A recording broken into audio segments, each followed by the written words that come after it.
napapansin sa iyong mga kapaligiran.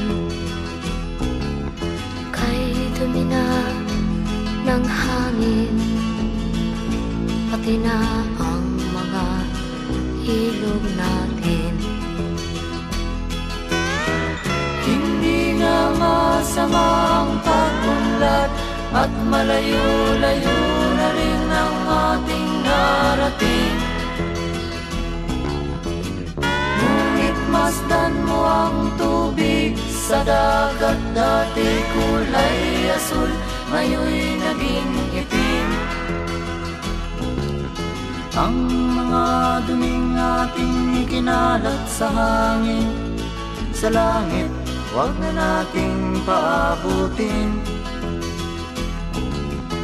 Upang kung tayo'y pumanaw man sa riwang hangin, sa langit natin matitikman.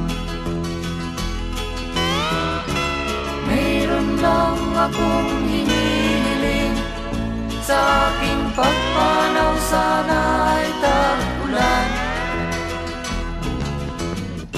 Gitara ko ay aking dadalhin, upang sa ulap na lang tayo magkantahan.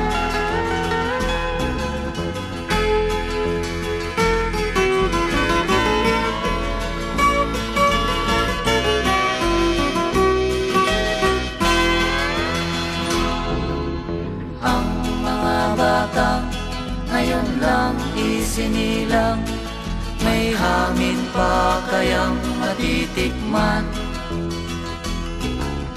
May mga puno pa kaya silang aakyatin? May mga ilog pa kayang lalanguyan? Bakit di natin pag-isipan ang nangyayari sa ating kapaligiran?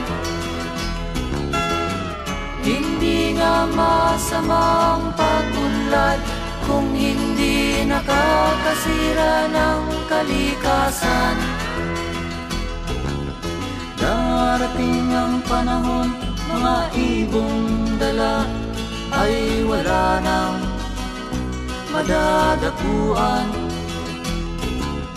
Masdan mo ang mga punong dati ay kay tatag, ngayon'y namamatay dahil sa ating kalukuhan. Lahat ng bagay na narito sa lupa, biyayang galing sa Diyos kahit nung ika'y wala pa. Ingatan natin at huwag nang sirain pa, pagkat pag kanyang linawi tayo'y mawawala na.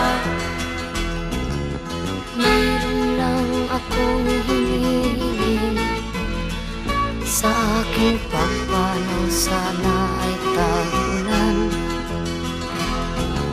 Gitara ko ay aking dadalhin, upang sa ulap na lang tayo magkantahan.